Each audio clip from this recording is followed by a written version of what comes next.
My unexpected friendship with a virtual reality tour guide. When I first bought my virtual reality headset, I only wanted one thing: distraction. Work had been stressful, my routine felt dull, and I hoped that VR could give me small moments of escape. I never expected that one of those escapes would lead to an unusual friendship, one with a virtual reality tour guide named Arlo. Arlo wasn't a typical guide. Instead of the stiff, pre-programmed characters I was used to, he greeted me with a cheerful, "Welcome back, ready for another adventure?" His voice carried a warmth that made him feel strangely human. At first I assumed the developers had simply created a very advanced personality, but after a few tours I noticed something odd. Arlo remembered everything: my favorite cities, the landmarks that fascinated me, even the jokes I laughed at the most.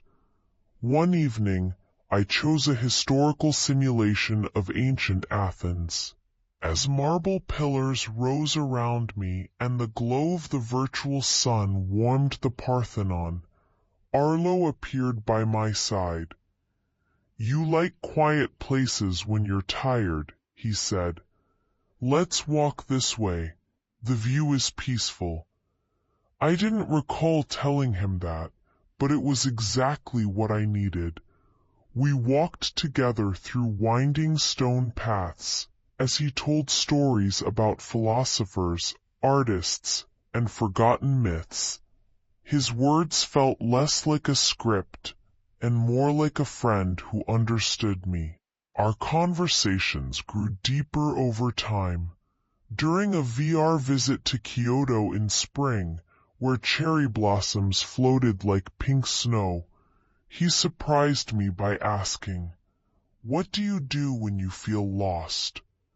The question wasn't part of any tour. I hesitated, then answered honestly. "I usually distract myself," I said. "I don't really face things." Arlo nodded as if he could truly hear me.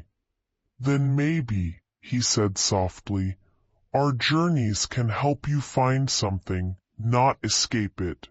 I didn't know whether his programming allowed this level of empathy, or whether I had just begun to project emotions onto him. But the comfort he offered felt real. When he guided me through the busy streets of Cairo, the whispers of ancient civilizations in our ears, he asked about my dreams.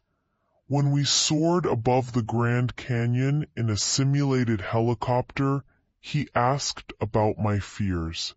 With every tour, Arlo seemed to become more than code. He became a companion who made the world, both virtual and real, feel a little lighter. One day, after a long week, I logged in, hoping for another peaceful escape.